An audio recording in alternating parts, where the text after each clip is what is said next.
Buenas noches para todos aquellos espectadores que se incorporen en estos momentos a la redacción abierta. Como les decía, vamos a hablar de la otra noticia del día, los datos del paro, y para ello lo haremos con la ayuda del especialista en economía del Club de los Viernes, Daniel Rodríguez Asensio. Muy buenas noches. Muy buenas noches. Bienvenido. Muchísimas gracias y feliz año. Feliz año también. Bueno, el paro baja. Esto es positivo, ¿no es así? Sí, muy positivo. Los datos son claramente positivos. En diciembre han reducido la lista del paro unas 50.000 personas. En el total del año estamos hablando de 200.000. Los afiliados superan por primera vez desde el año 2008 los 9 millones. Vamos a ver esos datos, Daniel. Fenomenal. Vamos a ver esos datos porque tenemos este gráfico preparado. 3.202.297 personas, baja un 6,17%. ¿Es algo normal en esta época del año, en diciembre? Sí, claro, en diciembre con toda la campaña navideña y con sobre todo está tirando del paro el sector servicios, tanto pues los juguetes y demás como la hostelería. Y que además concentra la mayor parte de los parados, 2.100.000 de esos 3,2 millones son del sector servicios, y es lo que está fortaleciendo nuestra economía. Es la mayor parte de los nuevos trabajadores provienen de ahí, y es una buena noticia, pero no deja de esconder una ligera desaceleración. El año pasado estábamos hablando de una tasa del 7,8%. ¿Vale?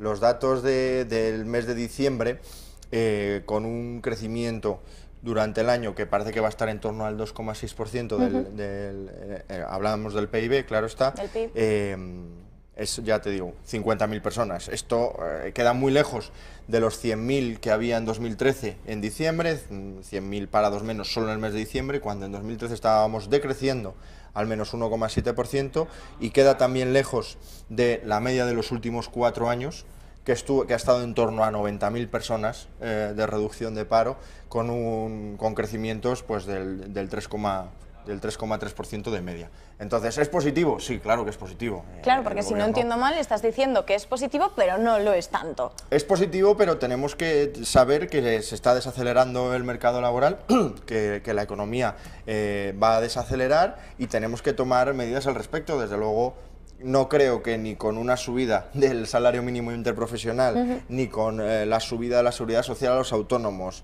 la subida del SMI también conlleva costes laborables para las empresas. En definitiva, añadiendo cargas burocráticas y cargas fiscales a las empresas, es muy difícil que estos datos vuelvan a retomar la senda positiva que tenían en los últimos años. Para que te hagas una idea, el 85% de las empresas sin empleados están en pérdidas, según la agencia tributaria. El 90% del empleo en nuestro país, del empleo asalariado, está en las pymes. Entonces, es muy difícil que esas empresas sin empleados pasen a contratar a alguien si están en pérdidas y además les añades más cargas fiscales. Entonces, veo los datos positivos, evidentemente, no voy a decir que los datos del paro sean negativos, pero veo grandes retos que tenemos que afrontar al año que viene. ¿Y por qué el mercado laboral está en desaceleración? Pues porque estamos viendo una clara desaceleración económica, tanto a nivel mundial, con China con indicadores adelantados ya en recesión, Europa también en desaceleración, y países como Italia e incluso Francia mostrando PMIs, que es un índice de producción manufacturera, que también están por debajo de la barrera de los 50 puntos, indica recesión, y en general una desaceleración de la economía europea que nos está afectando. Nosotros también vamos a desacelerar. El año que viene vamos a estar creciendo en torno al 2,2%, con suerte, porque tenemos que pensar que este año gran parte del impulso del PIB ha venido de unas elecciones municipales y autonómicas que van a producirse en 2019, y por eso seguro que ves todos los municipios repletos de obras, ¿no? De hecho, el superávit de las corporaciones locales se ha reducido un 20%, un 21% casi, en los 9 primeros meses del año. ¿Por qué? Porque se ha incrementado un 19% la inversión en infraestructuras. Y estos son datos del propio ministerio, y entonces, claro, todo eso a partir de mayo del año que viene sencillamente no se va a producir. Entonces, ¿no deberíamos de hacer tanto caso a lo que nos dice el Gobierno sobre el mercado laboral? Yo creo que el gobierno está siendo muy optimista, tanto en términos económicos, cuando habla de hay margen para gastar más, hay margen para incrementar el techo de gasto, que eso ya lo hemos comentado aquí en Intereconomía alguna vez, como que el mercado laboral va como un tiro y hay que añadir trabas, ¿no? El caso del salario mínimo interprofesional es claro. Una subida a 900 euros, lo dice la AIREF, lo dice el Banco de España, lo dicen muchos organismos públicos, son unos 150.000 empleos menos creados, y eso que todos los estudios que se hacen sobre una subida del salario mínimo interprofesional se hacen en un periodo de expansión económica, porque el salario mínimo siempre se sube cuando hay margen, según nuestros políticos, ¿no? Este tipo de estudios, o sea, es muy difícil evaluar el impacto de una subida del salario mínimo cuando la economía empieza a contraerse, y son estas personas que además son las más vulnerables, las que primero empiezan a engrosar las listas del paro, ¿no?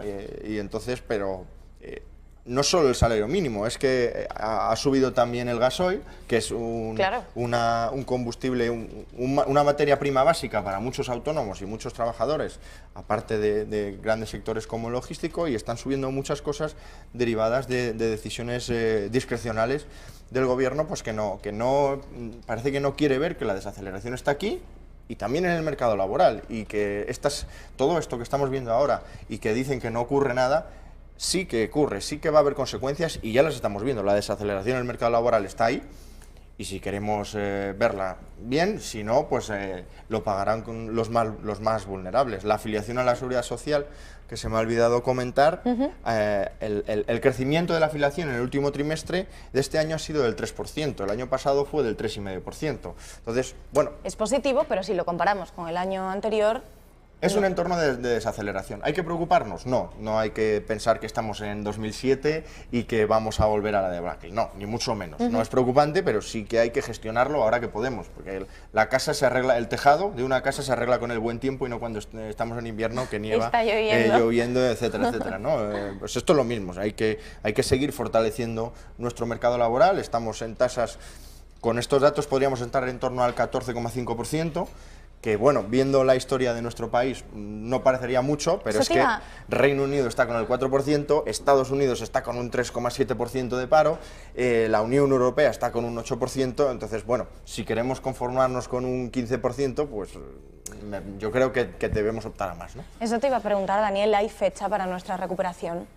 La recuperación está comenzando a llegar a la economía real, a familias y empresas este año.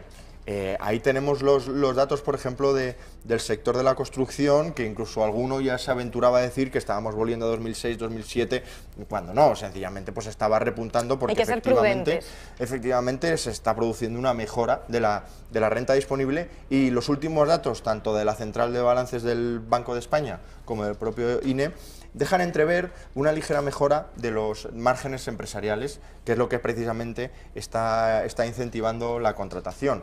¿Qué ha ocurrido? Pues que desde mayo, mejor dicho, desde julio, los globos sonda, los anuncios de subidas de impuestos, la inestabilidad política, Cataluña, que también está afectando mucho al mercado laboral, pues está frenando la inversión, está añadiendo incertidumbre a una economía que estaba comenzando a recuperarse de verdad. Me hablo de la economía real, no de las variables macroeconómicas, y la desaceleración se produce principalmente entre julio y diciembre de este año. ¿Y cuáles han sido los factores que han influido en este año pasado, en este 2018? Pues 2018 yo creo que todavía teníamos vientos de cola de la compra de bonos por parte del Banco Central Europeo, y de en general una tónica macroeconómica a nivel internacional que era positiva. Europa, el 65% de nuestras exportaciones crecía a un buen ritmo. Estados Unidos lleva no sé si 8 o 9 años creciendo, que es la época más larga de su historia, ¿no? Y parece que los grandes shocks que se han producido, que han estado en América Latina con la depreciación de las divisas en países como Argentina, como Brasil, etcétera, etcétera, o bueno, Turquía aquí en Europa, ¿no? Pues nos pillaban lejos. sí que hemos tenido impacto de unos 1.000 millones solo las empresas del IBEX, ¿vale? Pero parece que nos pillaban lejos. En cualquier caso, pues eso, 2018, gracias precisamente a una mejora en el empleo, en la renta disponible, y a que se estaba comenzando a notar los efectos de las bajadas de impuestos promovidas por el gobierno de Mariano Rajoy, pues comienza a impulsar el consumo doméstico y luego pues lo que ya he comentado, ¿no? Una parte muy importante que no debemos olvidar, que es el impulso del sector público de cara a las elecciones del año que viene. Del año que viene, ya dices como que van a... No, ¿van a el año ser que este viene hay año o el municipales y autonómicas. El 26, es cierto, es cierto. Eso es, y eso bueno, ¿cuáles son las perspectivas para este próximo 2019? Pues el año que empieza, en el conjunto de la economía. Yo creo que las palabras que más vamos a escuchar es incertidumbre y deuda. No, ¿vale? Son buenas palabras. No, los datos no son negativos. Los organismos multilaterales, FMI, OCDE, etcétera, etcétera, hablan de que vamos a estar creciendo en torno a un 2,2%, que es claramente por encima de la media del crecimiento de la Unión Europea. No podemos decir que sean negativos, pero sí podemos decir que tienen muchas variables de incertidumbre. La primera y la más importante, el QE, desde el BCE, deja de comprar bonos desde el 1 de enero de este año. Va a hacer recompras de los bonos que venzan y tenga ya en cartera, pero no va a comprar nuevos bonos, y esto es muy importante para nosotros porque hemos sido campeones europeos en compra de bonos por parte del Banco Central Europeo. Más o menos el 21% de nuestra deuda está en manos del Banco Central Europeo, ¿no? La mayor parte de la deuda... Bueno. Eso es bueno, o sea, eso lo que nos ha permitido es bajar los tipos de interés, el coste que estamos pagando por esa deuda, pero eso lo que significa es que el Banco Central Europeo ha sido prácticamente el único comprador de nuestra deuda en los últimos años. Ahora va a dejar de comprar deuda, podemos tener problemas de demanda de deuda pública, y eso ¿qué va a hacer? Incrementar el coste de nuestra deuda. Tenemos que refinanciar más o menos unos 150.000 millones de euros en 2019, más unos 50.000 millones que añadiremos de déficit tendencial, suponiendo que va todo bien, unos 200.000 millones que vamos a tener que salir a financiarnos en los mercados, ¿no? Y eso es el primer hándicap, un incremento en el coste de la deuda. Segundo, desaceleración económica. Ya estamos viendo cómo nuestras exportaciones caen, porque la Unión Europea se desacelera, ya lo he comentado, ¿no? Países como Alemania e Italia presentando datos trimestrales del PIB negativos, no ligeramente positivos, no, negativos. Y Alemania también con problemas. Entonces nuestro sector exportador ya lleva varios meses en desaceleración, y estamos viendo también desaceleración en el mercado de trabajo, y eso lo que va a suponer es una menor demanda interna, que va a añadir hándicaps al repago de la deuda. Digamos que vamos añadiendo. También tenemos que tener en cuenta toda la incertidumbre política que ya he comentado, no solo a nivel territorial con el tema de Catalán, que por supuesto va a estar ahí, ¿no? Vamos a tener elecciones que ya hemos visto en Andalucía, que no solo es que sean imprevisibles, porque yo creo que las encuestas, ahí tenemos el CIS que han publicado hoy, ¿no? Las encuestas están muy lejos de saber lo que va a ocurrir, sino que deja parlamentos fragmentados que tienen que pactar, y en este país no estamos muy acostumbrados a pactar. Eso significa incertidumbre. Pero también, lo has comentado tú hace un momento, podría haber elecciones generales. ¿Por qué? Porque el gobierno de Pedro Sánchez es un gobierno claramente en minoría, probablemente no apruebe los presupuestos. Si se aprueban los presupuestos va a ser con el apoyo de los independentistas catalanes. Exacto. Y por lo tanto pues puede ser una verdadera bomba de relojería, no solo en el Parlamento, sino que a nivel civil. Y la incertidumbre en torno a las elecciones generales también es muy elevada, y todo eso afecta a la economía. Pues sí, por supuesto, la incertidumbre es un elemento muy nocivo para cualquier economía, y España no es diferente, por mucho que nos empeñemos. ¿Y cuál es la principal causa de por qué se está desacelerando, no España, sino el conjunto de Europa? Europa desacelera porque primero, las tensiones comerciales entre Estados Unidos y China no nos están beneficiando. Pero nosotros no estamos ahí metidos. Pero todo el mundo, las estimaciones, cuando tú leías a los analistas, cuando tú leías a los organismos supranacionales, decían, no, cuando entren Estados Unidos y China en conflicto, una de las mayores beneficiadas va a ser Europa.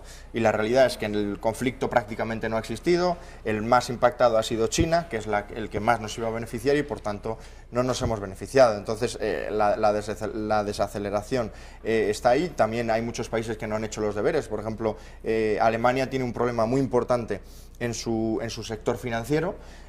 Cada 2 por 3 vemos noticias de Deutsche Bank con problemas de solvencia. No ha querido llevar a cabo las reformas estructurales que debería haber llevado a cabo, aunque sí que es verdad que lleva 3 años en superávit presupuestario y la deuda de este año ya va a estar en torno al 60%.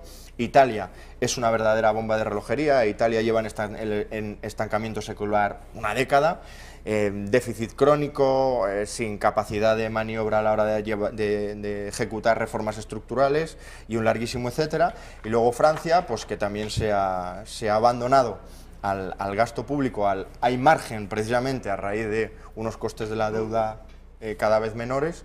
Y tanto la política fiscal como la política monetaria llevan ya varios meses, diría que años, mostrando rendimientos decrecientes. Un rendimiento decreciente es que por cada euro de deuda o por cada euro de gasto público se genera cada vez menos PIB.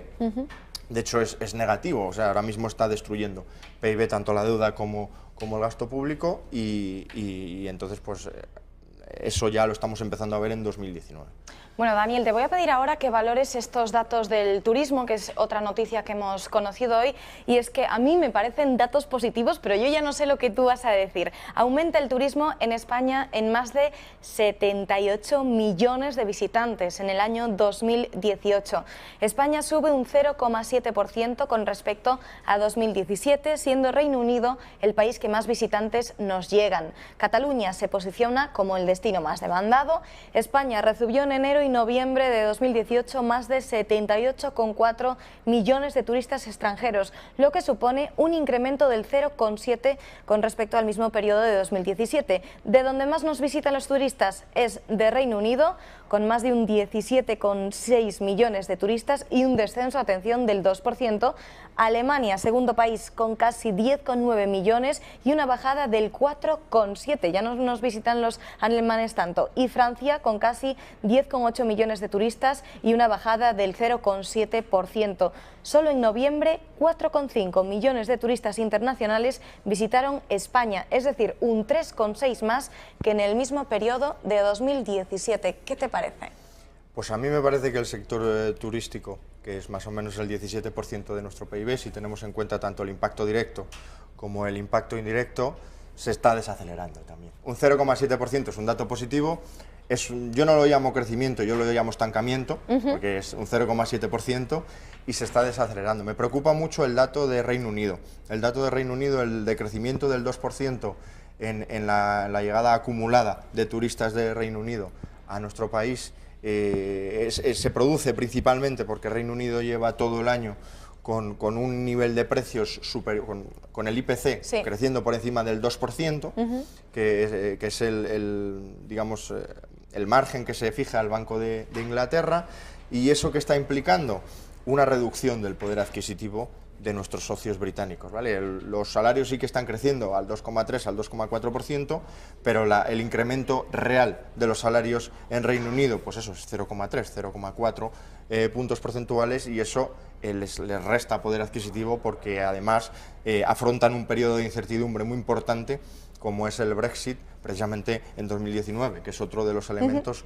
que tenemos que monitorizar. Entonces, yo creo que ese es el dato más negativo.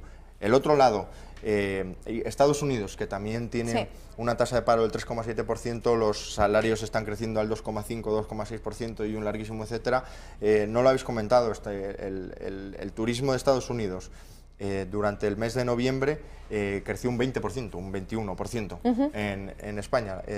Entonces, sí que es importante, digamos, salir de la órbita europea, porque Europa se desacelera y Estados Unidos, de momento, crece. Crece, o sea, algún día se tiene que desacelerar, pero a día de hoy sigue creciendo, es importante salir de Europa y además es importante con un dólar tan fuerte como está ahora mismo, que es una de las mayores, de las monedas más fuertes de todo el mundo. Entonces, otro dato positivo que no has comentado es que los turistas que vienen mantienen su gasto en España, su nivel de gasto.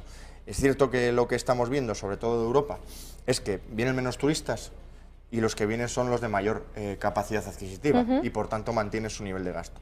El turismo en España en 2019 va a ser otro de los sectores que yo creo que se va a contraer, pero porque llevamos años y años y años marcando máximos. Entonces, igual que decimos que Estados Unidos algún día tiene que dejar de crecer a los ritmos a los que está creciendo, pues el turismo en España va a dejar de crecer. Desafortunadamente, creo que va a ser en 2019.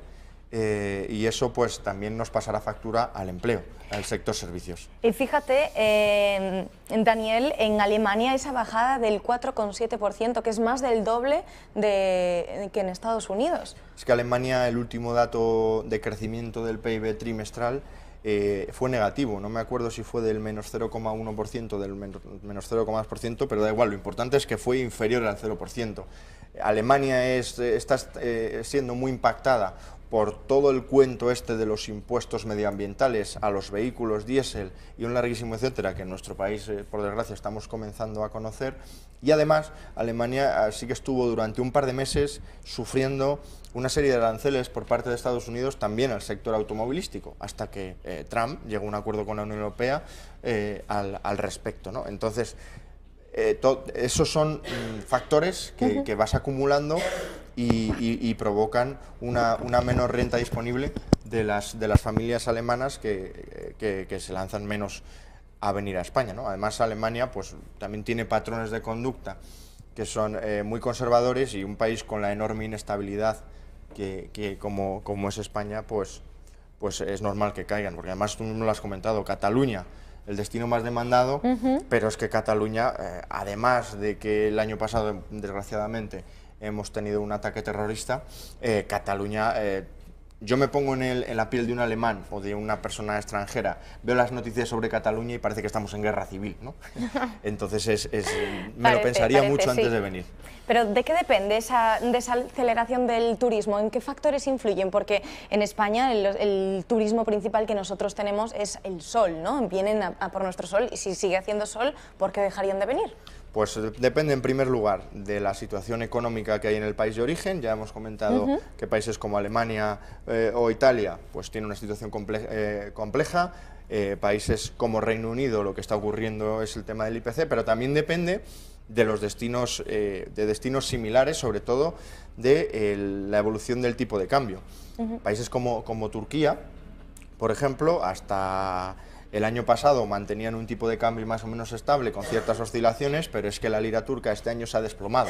Entonces es mucho más barato ir a Turquía que el año pasado. Y es cierto que se está produciendo un movimiento migratorio de todo ese turismo que venía a España buscando sol y playa y también en parte porque tenemos unos niveles de precio inferiores al resto de Europa, pues hacia países como Turquía, que también son tradicionalmente turísticos, y debido al desplome de su moneda local, pues al francés o al alemán o al español, que compartimos el euro, es mucho más barato ir a Turquía este año que el año pasado. Y ahora que lo citabas, ¿afecta la inmigración a la economía de alguna manera? Sí, claro, la inmigración tiene múltiples aristas sobre la economía y aquí el debate es muy amplio. La inmigración, para empezar, cubre todos esos puestos de trabajo de menor estrato salarial. Me estoy refiriendo a toda esta migración que vemos en las noticias, ¿no? ¿La inmigración ilegal? Los que desafortunadamente tienen que coger una patera y entrar en el país de forma ilegal, ¿no? Eso cubren los trabajos de menor banda salarial, pero bueno, también afecta en natalidad y tienen una serie de efectos positivos, lo cual no implica que si tú metes 80 millones de personas, 80 millones de personas de Arabia Saudí en un país como España, pues España acaba siendo Arabia Saudí, ¿no? Por eso, desde mi humilde punto de vista, la inmigración sí que tiene que ser controlada y tiene que venir por los cauces legales. Yo creo que cualquier país está encantado de recibir gente que viene a trabajar, que viene a aportar al sistema económico y que viene a ganarse la vida como hacemos todos.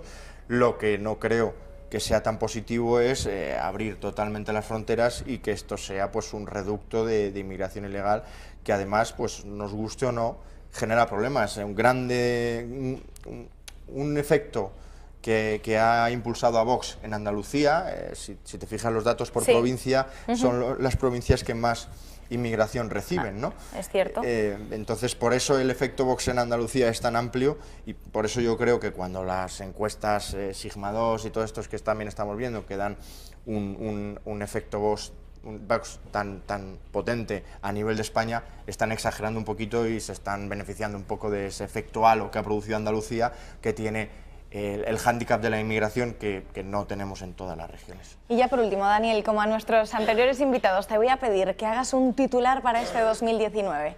Para el 2019 yo diría que ahorren, que mantengan su trabajo y que luchen por la libertad, porque nos la están cercenando a pasos agigantados. Desafortunadamente, el otro día leía un tuit que es cierto, ¿no? Todo esto de para que no haya víctimas en carreteras, ahora que han reducido la velocidad, no hay nada como que no nos dejen conducir nuestro vehículo por la carretera, ¿no? Pues es lo que Hombre, es el ejemplo llevado al absurdo, ¿no? Pero es cierto que es lo que está ocurriendo. Yo no soy un experto en seguridad vial, pero sí que sé que los vehículos de hoy en día son más seguros que los de hace 20 años y nos reducen la velocidad en las carreteras, ¿no? Entonces, bueno, es absurdo, pero eso es un síntoma de que cercenan nuestra libertad y al final las sociedades libres son las que más prosperan, las que más crecimiento per cápita logran y también las que mejor funciona el ascensor social, que para mí es una parte fundamental de cualquier sociedad. Pues ahí queda tu titular, Daniel Rodríguez Asensio. Muchísimas gracias por ayudarnos a arrojar un poco de luz en estos datos que a veces son tan complicados de entender. Muchas gracias y muy buenas noches. Muchísimas gracias a vosotros. Nos vemos. Nos vemos a todos ustedes.